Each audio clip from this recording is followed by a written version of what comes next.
Hello everyone, welcome to all of you. This is Anju Maurya और आज आपको एक बेहतरीन टॉपिक डिस्कस करने जा रहे हैं जिसका नाम है फर्मेंटेशन। तो देखिए, फर्मेंटेशन की अगर हम बात करें तो जब हम लोग सेलुलर रेस्पिरेशन पढ़ते हैं तो सेलुलर रेस्पिरेशन में हम लोग दो तरीके का फर्मेंटेशन पढ़ते हैं। फर्मेंटेशन का मतलब होता है जब ग्लूकोज का ऑक्सीडेशन जो होता है या पायरुविक एसिड का जो ऑक्सीडेशन होता है ग्लाइकोलिसिस के बाद, वो ऑक्सीजन की एब्सेंस में हो रहा है। ऑक्सीजन की एब्सेंस में हो रहा है मतलब ऑक्सीजन के बिना पायरुविक एसिड का ऑक्सीडेशन हो रहा है, तो एक तरीके से इसको हम फर्मेंटेशन के नाम से जानते हैं। फर्मेंटेशन देखिए दो तरीके का होता है, एक लैक्टिक एसिड फर्मेंटेशन और दूसरा एल्कोहलिक फर्मेंटेशन। अगर हम बात लैक्टिक एसिड फर्मेंटेशन की करते हैं तो लैक्टिक एसिड फर्मेंटेशन ये बैक्टीरिया में लैक्टोबैसिलस बैक्टीरिया बैक्टीरिया की बात करें तो लैक्टोबैसिलस बैक्टीरिया, लैक्टोबैसिलस में साथ ही साथ अगर हम बात करें ये मसल्स में, हमारी मसल्स में होता है। एल्कोहलिक फर्मेंटेशन ईस्ट में देखने को मिलता है, ईस्ट सैक्रोमाइसिस सेरेविसी में देखने को मिलता है। ठीक है, प्रोपियोनी बैक्टीरियम शार्मनी में भी देखने को मिलता है। प्रोपियोनी बैक्टीरियम शार्मनी, जो कि चीज, Swiss cheese शार्मनी, Swiss cheese produce के लिए होता है ये, उसमें हमें ये फर्मेंटेशन देखने को, एल्कोहलिक फर्मेंटेशन। अब देखिए, फर्मेंटेशन की प्रोसेस ग्लाइकोलिसिस से शुरू होती है। एक्चुअली ग्लाइकोलिसिस एक कॉमन प्रोसेस होता है एरोबिक और एनारोबिक रेस्पिरेशन। रेस्पिरेशन चाहे एरोबिक होना हो चाहे एनारोबिक होना हो, glycolysis is the common process. तो सबसे पहले ग्लाइकोलिसिस, अगर हम आपको बताएं कि सबसे पहले हम ग्लाइकोलिसिस की बात करें तो ग्लाइकोलिसिस, यहाँ पे आप आइए, इस डायग्राम के अंदर देखिए, इस डायग्राम के अंदर आपको समझाएंगे जो ग्लाइकोलिसिस है। यहाँ पे देखिए, जो ग्लूकोज है, ग्लूकोज, एक ग्लूकोज में 6 कार्बन है, ये 2 पायरुविक एसिड में टूट जाता है और 3 कार्बन का पायरुविक एसिड होता है, जिसमें हमें नेट गेन 2 एटीपी का और 2 NADH2 का होता है। नेट गेन कितने का होता है? 2 एटीपी और 2 NADH2 का होता है। ये ग्लाइकोलिसिस है। ग्लाइकोलिसिस कहाँ हो रही है? साइटोसॉल के अंदर होती है। तो ग्लाइकोलिसिस कहाँ होती है? साइटोसॉल के अंदर होती है। तो यहाँ पे हम लिख दें ग्लाइकोलिसिस होती है साइटोसॉल के अंदर, साइटोसॉल। ठीक। अब इस पायरुविक एसिड का फेट क्या हो सकता है? पायरुविक एसिड को हो सकता है कि ऑक्सीजन मिले, और अगर ऑक्सीजन नहीं मिला तो क्या हुआ? ऑक्सीजन अगर मिलेगा तो पायरुविक एसिड एंटर कर जाएगा गेटवे पाथवे में, एरोबिक रेस्पिरेशन। ये ऑक्सीजन मिला तो ये कंप्लीट एरोबिक रेस्पिरेशन होगा, और pyruvic acid acetyl coenzyme A में और एसिटिल कोएंजाइम में फिर क्रेब्स साइकिल में एंटर करके कंप्लीट ब्रेकडाउन हो जाएगा। तो देखिए, 2 pyruvic acid, 2 acetyl coenzyme A, और यहाँ पे 2 कार्बन डाइऑक्साइड रिलीज होता है, 2 NADH2, पायरुवेट डीहाइड्रोजिनेज कॉम्प्लेक्स करके एंजाइम लगता है।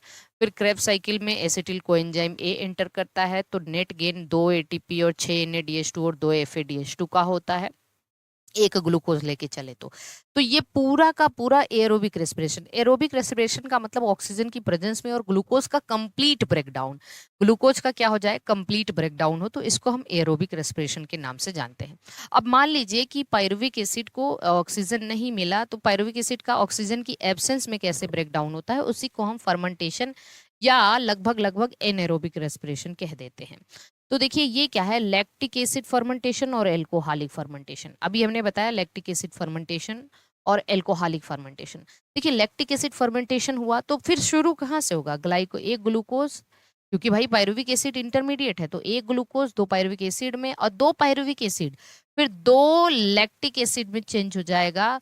और यहाँ पे जो है, जब ग्लाइकोलिसिस में, ध्यान समझिएगा, यहाँ लैक्टेट डीहाइड्रोजिनेज एंजाइम इस्तेमाल हुआ है, जिंक इसका कोफैक्टर होता है, और लैक्टेट डीहाइड्रोजिनेज एंजाइम के 5 आइसोजाइम्स भी होते हैं। हमने किसी वीडियो में आइसोजाइम का भी डिस्कस किया हुआ है, डिस्कशन।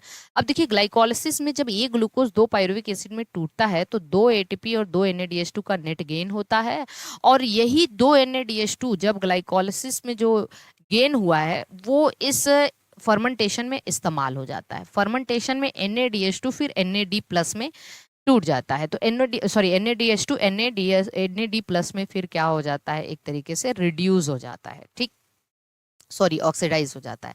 तो इस तरीके से नेट गेन हमारा फर्मेंटेशन में एक ग्लूकोज से 2 ही एटीपी का होता है, क्योंकि एक ग्लूकोज 2 पायरुविक एसिड में 2 एटीपी 2 NADH2, और पायरुविक एसिड लैक्टिक एसिड में चेंज होता है तो कोई एटीपी NADH2 नहीं बनता, बल्कि 2 NADH2 जो ग्लाइकोलाइसिस में बना है वो यूज हो जाता है।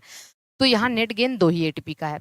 अब अगर एल्कोहलिक फर्मेंटेशन हुआ तो एक ग्लूकोज 2 पायरुविक एसिड में चेंज हुआ, 2 पायरुविक एसिड 2 एस्टल्डिहाइड में चेंज होता है, 2 एस्टल्डिहाइड फिर 2 इथेनॉल में चेंज होता है। ठीक है, देखो जब ग्लूकोज पायरुविक एसिड में चेंज होता है, अब इसको हम इस जगह पे इसको हम समझा देते हैं, डिटेल में समझाया हुआ है हमने यहाँ पे।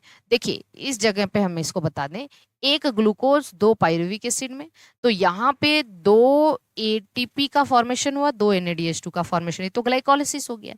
अब ये 2 पायरुविक एसिड ये 2 एस्टल्डिहाइड में चेंज हुआ, पायरुविक एसिड 3 कार्बन और एस्टल्डिहाइड 2, तो 2 2 3 6 हो गया, 6 कार्बन यहाँ हो गया और यहाँ 4 कार्बन, तो 2 कार्बन डाइऑक्साइड यहाँ बाहर निकल जाता है। Very very IMP। तो किस फर्मेंटेशन में कार्बन डाइऑक्साइड प्रोड्यूस होता है, तो आपको पता होना चाहिए एल्कोहलिक।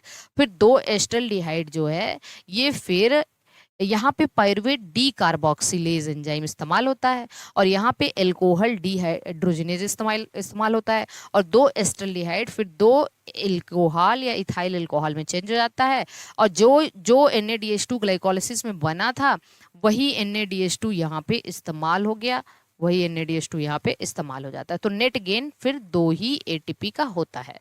तो याद रखना फर्मेंटेशन की कंप्लीट प्रोसेस साइटोसॉल में होती है, ठीक है। लेकिन अगर एरोबिक रेस्पिरेशन देखें तो ग्लाइकोलाइसिस तो साइटोसॉल में, बाकी फिर गेटवे पाथवे और क्रेब्स साइकिल जो है वो माइटोकॉन्ड्रिया के अंदर होता है, ठीक है, माइटोकॉन्ड्रियल मैट्रिक्स में होता है। तो इस तरीके से आपको ये बेहतर तरीके से समझ में आओगा। जो लैक्टिक एसिड फर्मेंटेशन है वो तो वहाँ पे 1 स्टेप प्रोसेस है, पायरुविक एसिड से लैक्टिक एसिड 1 स्टेप प्रोसेस है। लेकिन जो एल्कोहलिक फर्मेंटेशन है ये पायरुविक एसिड से पहले एस्टल्डिहाइड और एस्टल्डिहाइड से फिर इथाइल एल्कोहल, ये 2 स्टेप प्रोसेस है। एंजाइम याद रखना पायरुवेट डी कार्बोक्सिलेज और एल्कोहल डिहाइड्रोजिनेज, और किस स्टेप पे कार्बन डाइऑक्साइड निकलता है ये भी याद रखना। तो आई होप कि आपको फर्मेंटेशन बहुत अच्छे से समझ में आ गया होगा।